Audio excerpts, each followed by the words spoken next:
You learned to be false. Not overnight. Not all at once.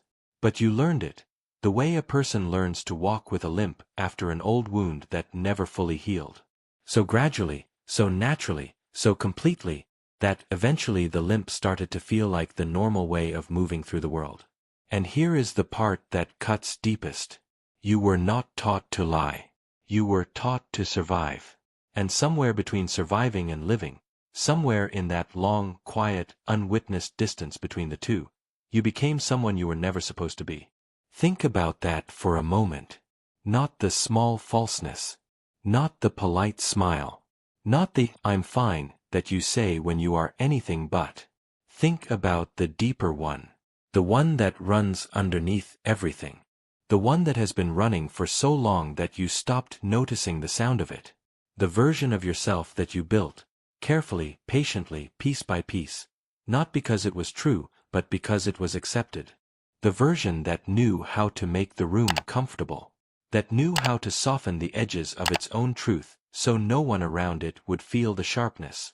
That learned, through years of small corrections and quiet withdrawals of love, exactly how much of itself it was allowed to be, and never, not once, crossed that line. That version is not you. That has never been you. And part of you, the oldest, quietest, most stubborn part of you, has known that for a very long time. Marcus Aurelius did not write his private journals for the world. He wrote them for himself. In the dark, in the silence, in the only space where he could finally stop performing the role of emperor and sit alone with the man underneath the crown. And what that man wrote, in his most honest and unguarded moments, was not wisdom. It was confession. He confessed that he had wasted days living for the approval of others. That he had bent himself in directions that had nothing to do with what he actually believed, what he actually felt, what he actually knew to be true in the deepest part of himself. He confessed the exhaustion of the performance. And he was the most powerful man in the known world. If the Emperor of Rome could not escape the prison of falseness, what chance did the rest of us ever have? None. That is the honest answer. None, unless we choose. And choosing is hard. Harder than most people are willing to admit, because choosing means looking directly at the false self, at all the years it has been running the show, and saying out loud, in the privacy of your own heart, the one thing you have been too afraid to say for longer than you can remember. This is not me. 3 words. 3 words that carry the weight of a lifetime. Because the moment you say them, really say them, not as a thought that passes through your mind and dissolves before it lands, but as a truth that you allow yourself to actually feel, everything shifts. Everything becomes a question. If this is not me, then who am I? If this version, this careful, managed, acceptable, exhausted version, is not the real one, then where did the real one go? And, perhaps most terrifying of all, is it too late to find out? It is not too late. I need you to hear that before we go any further. It is not too late. Not because of any easy comfort. Not because of the kind of reassurance that dissolves the moment it meets real life. But because the real self, the one buried under all the performance, under all the years of careful self-management and strategic self-presentation, does not age. It does not get tired. It does not give up. It just waits. With the patience of something that knows, with absolute certainty, that it cannot be destroyed. Only ignored. Only postponed. Only buried deeper and deeper beneath the weight of a life that was built around everything except the truth of who you actually are. Epictetus said something that I want you to carry into the rest of this reflection like a lantern. He said, know first who you are, and then adorn yourself accordingly.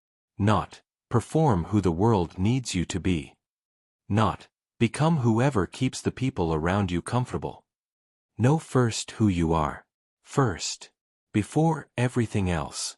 Before the role, before the responsibility, before the long and legitimate demands of a life that has needed so much from you for so long. Know who you are. And ask yourself, honestly, without mercy, without the kind of self-protection that turns real questions into comfortable non-answers. Ask yourself, when was the last time you actually did that? When was the last time you sat in genuine silence? Not distraction, not busyness, not the managed quiet of a mind that is still running its endless internal performance, and ask yourself what you actually think, what you actually feel, what you actually want, not from politeness, not from obligation, not from the long habit of putting everyone else's answer to that question before your own. When was the last time you were honest? Not with anyone else, but with yourself. Because here is what being false truly costs. Not the relationships. Not the opportunities. Not even the years. It costs you your own witness. It costs you the experience of being truly known, even by yourself. Of moving through your own life as a full and present and genuine human being, rather than as a careful and practiced and quietly desperate performance of one. And that loss, that specific, private, rarely spoken loss, is the kind that does not show up on the surface of a life. Everything can look fine. Everything can look, from the outside, completely intact. And yet there is a hunger. A specific, persistent, deeply human hunger that no external achievement can feed. That no relationship can fully satisfy. That no amount of comfort or security or routine can quiet for long. The hunger to be real. To stop managing. To stop performing. To stop waking up every morning and putting on the version of yourself that the day requires.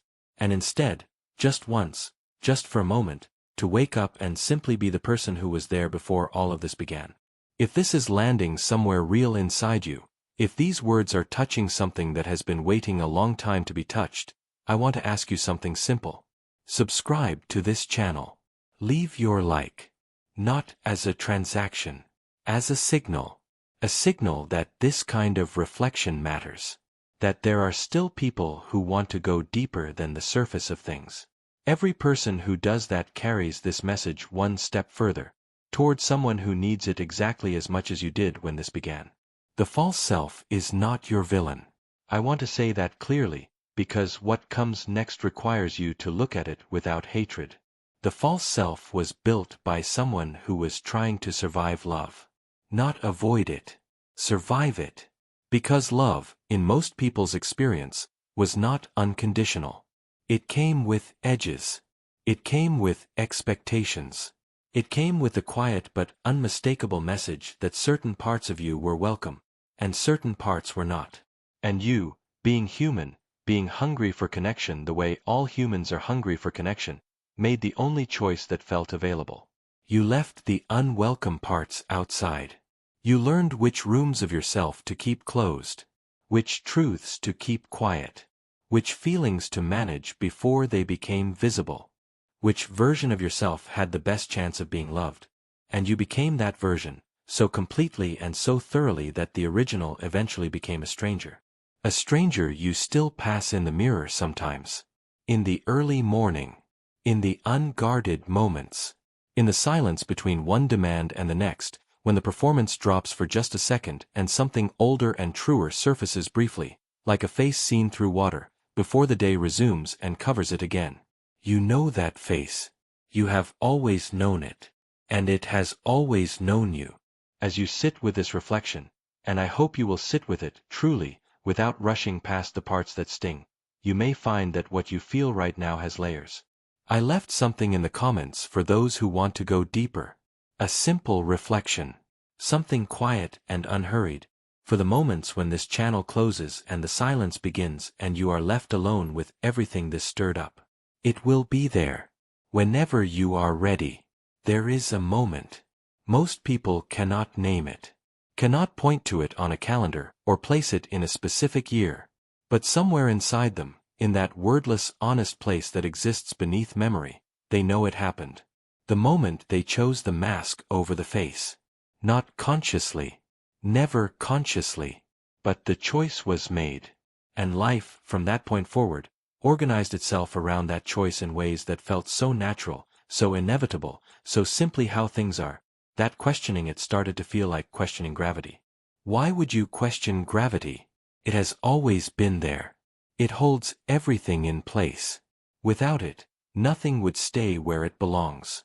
That is what the false self tells you. Without me, nothing stays. Without me, people leave. Without me, you are too much.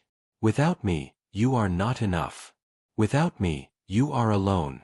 And the cruelest thing about that voice, the thing that makes it so difficult to argue with, so difficult to simply dismiss and move past, is that it learned what it knows from experience. Real experience. Your experience. Seneca wrote something that I have turned over in my mind more times than I can count. He said that we are more frightened by the imagined weight of our chains than by the chains themselves. That most of what holds us in place is not made of iron at all. It is made of habit, of memory, of the deeply human reluctance to examine a prison that has, over time, come to feel like a home. Think about how long you have lived inside the performance. Not weeks, not months, years, decades, perhaps. Long enough that the performance stopped feeling like effort and started feeling like identity. Long enough that the distance between who you perform yourself to be and who you actually are became so familiar, so ordinary, so quietly normalized, that you stopped feeling the distance at all. Until something happened. It always happens. A loss. A change.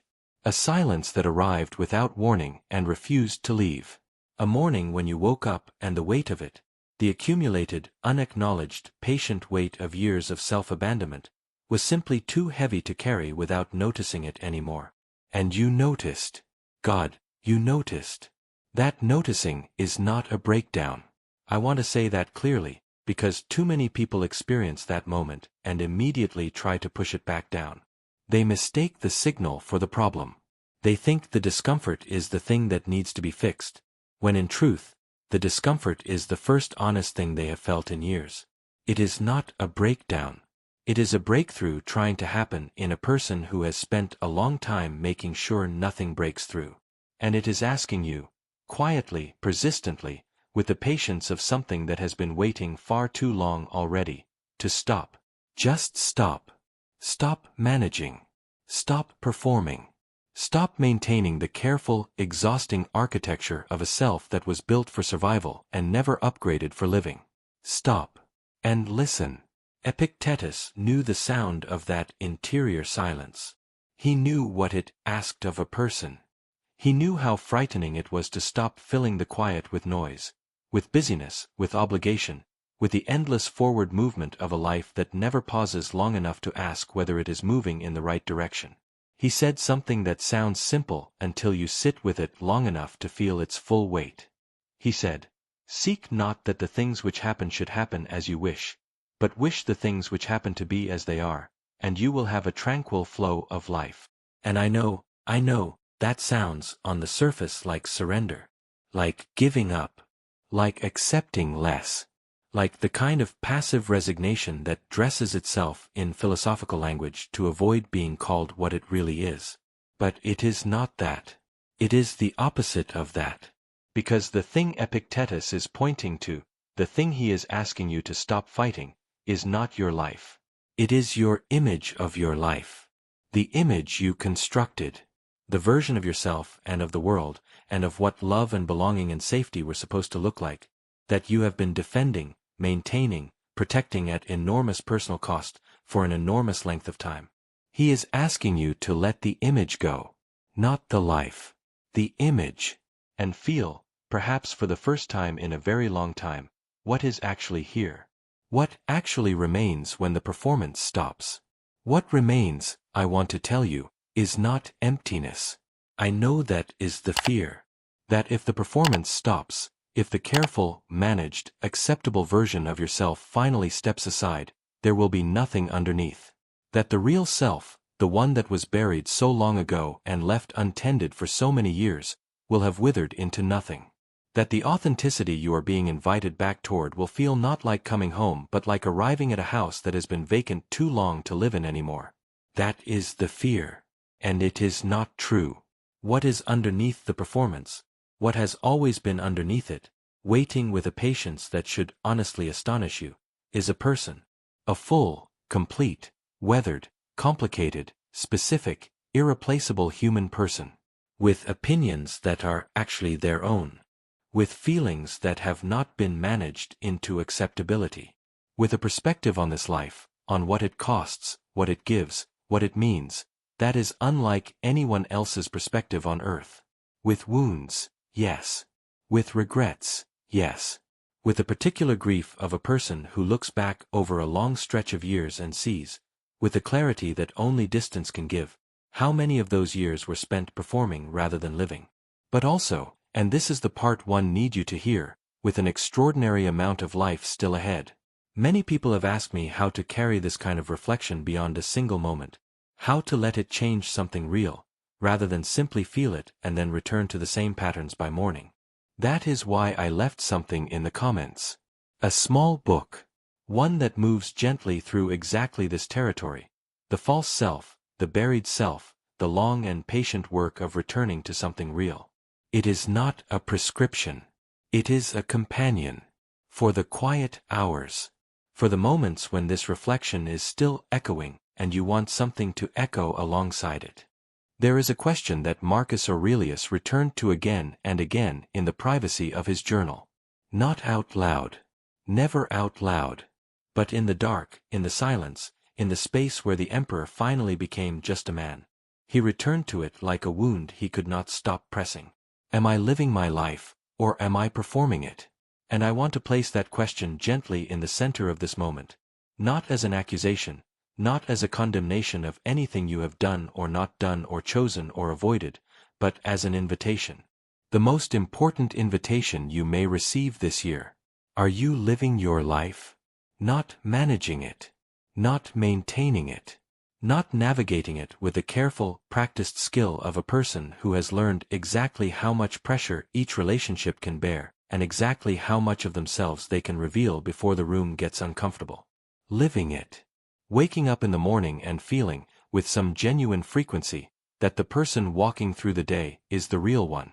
The unedited one. The one that laughs before it calculates how the laugh will land. That speaks before it rehearses how the words will be received. That disagrees without immediately softening the disagreement into something so gentle and so qualified that the original point disappears entirely. The one that simply exists. Without performance. Without strategy. Without the exhausting, invisible, never-ending labor of being acceptable. That person is not a fantasy. That person is not the naive, pre-wounded version of you that existed before life taught you the cost of honesty. That person is available to you. Right now. Not after some transformation. Not after some dramatic and cinematic moment of revelation. Not after you have resolved everything that is unresolved or healed everything that is unhealed or figured out, with complete certainty, exactly who you are and what you want and where you are going. Right now. In the middle of the incompleteness. In the middle of the uncertainty. In the middle of the life that is still unfinished and still complicated and still asking more of you than you sometimes feel you have left to give. Right now, the choice to be slightly more real than you were yesterday is available to you. And that choice, that one small, daily, quietly revolutionary choice, is where everything begins. If this reflection is still moving inside you, if something here has opened a question that you are not yet ready to let close, I want to invite you to stay. Subscribe. Leave a like. Leave a word in the comments that captures what you are feeling right now. Just one word. Whatever is truest. Because the person who reads your word in the days ahead may find, in that single honest syllable, exactly the thing they needed to feel less alone in all of this. You are still here.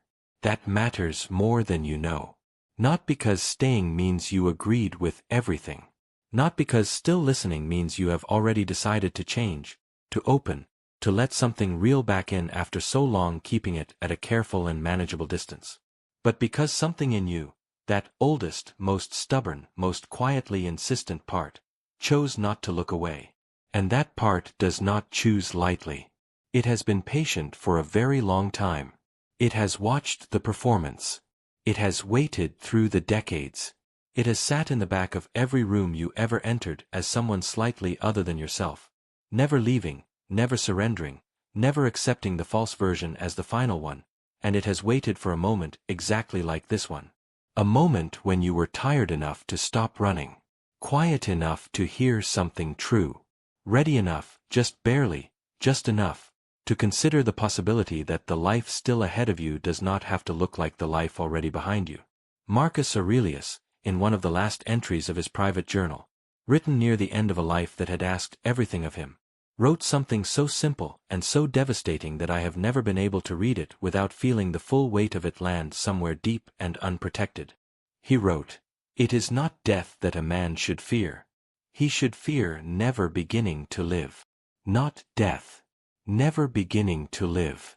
And I want you to sit with that, really sit with it, not as a philosophical abstraction but as a personal, specific, uncomfortably relevant truth, because I think for many people, that sentence is not a warning about the future. It is a description of the past. Years spent surviving rather than living. Years spent performing rather than being. Years spent maintaining the careful architecture of an acceptable life while the real one, the fuller, truer, more genuinely yours one, waited somewhere just beneath the surface, patient and persistent and quietly heartbroken. That is not failure. I need you to hear that clearly, without the kind of softening that turns honesty into comfort before it has had the chance to do its real work. It is not failure. It is what happens to people who were never given a safe enough place to be real, who learned, early and thoroughly, that authenticity had a price, and who paid that price in the only currency that was ever truly theirs: themselves. But here is what Seneca understood, what he kept returning to in his letters, in that warm and tired and luminously honest voice that still reaches across 2,000 years and lands like a hand on the shoulder. Here is what he understood about time. He understood that the past is the one thing in this life that cannot be taken from you. Not because it is gone, but because it is fixed. Because it is finished. Because it requires nothing more of you, no maintenance, no management, no continued performance in service of how it is supposed to look. It happened. It is over. It is yours. And what you do with the time that remains, that is still open. That is still being written. That is still, in the most important sense, completely and entirely up to you. The false years do not disqualify the real ones. They never have. Epictetus said that we cannot choose what happens to us. We cannot choose the family we were born into or the wounds we were given before we were old enough to understand that wounds were being given. We cannot choose the early lessons, the ones that taught us to hide, to manage, to perform, to be acceptable at the expense of being real. We could not choose any of that. But we can choose, right now, in this moment, with everything we have been and everything we have learned and every scar and every grace that has brought us to exactly here, we can choose what we do next. Not in some grand and dramatic sense. Not in the way of sweeping transformations and public declarations and the sudden, complete dismantling of everything that has been built over a lifetime. In the quiet sense. In the private, daily, deeply personal sense of choosing, just once today, just in this one small moment, to be slightly more honest than you were before. To say the thing you actually think, rather than the thing that will land most smoothly. To feel what you actually feel, rather than immediately managing it into something more convenient. To let yourself be seen, even just partially, even just briefly, even just by yourself, as the person you actually are, rather than the person you have spent so long learning to present. That is not a revolution. It is a beginning. And beginnings, at any age, in any season, after any length of time spent somewhere other than where you truly belong, beginnings are always possible. Always. I want to say something to you now that I want you to receive not as inspiration but as truth. Because inspiration fades. It has a half-life. It peaks in moments like this one and then gradually, inevitably, dissolves back into the ordinary texture of a day that is still demanding, still complicated, still full of all the same pressures and patterns and deeply ingrained habits of self-abandonment that it has always been full of. Inspiration fades. But truth stays. And the truth is this. You have never been the performance. Not for a single day. Not for a single hour. Not for a single quiet moment in all the years of all the mornings you woke up and put on the version of yourself the day required. Underneath it, always, without exception, with a consistency that the performance never quite managed to achieve, you have been real. Complicated and unresolved and beautifully, Specifically, irreducibly real. The kind of real that does not need to earn its place. That does not need to justify its existence by being useful or agreeable or impressive or anything other than exactly what it is. The kind of real that simply is. And that reality, that quiet, stubborn, indestructible core of who you actually are, has been waiting for you to come home to it with a patience that, if you could fully feel it, would probably bring you to your knees. Not in grief. In recognition. There is a particular quality to the silence that follows a long performance.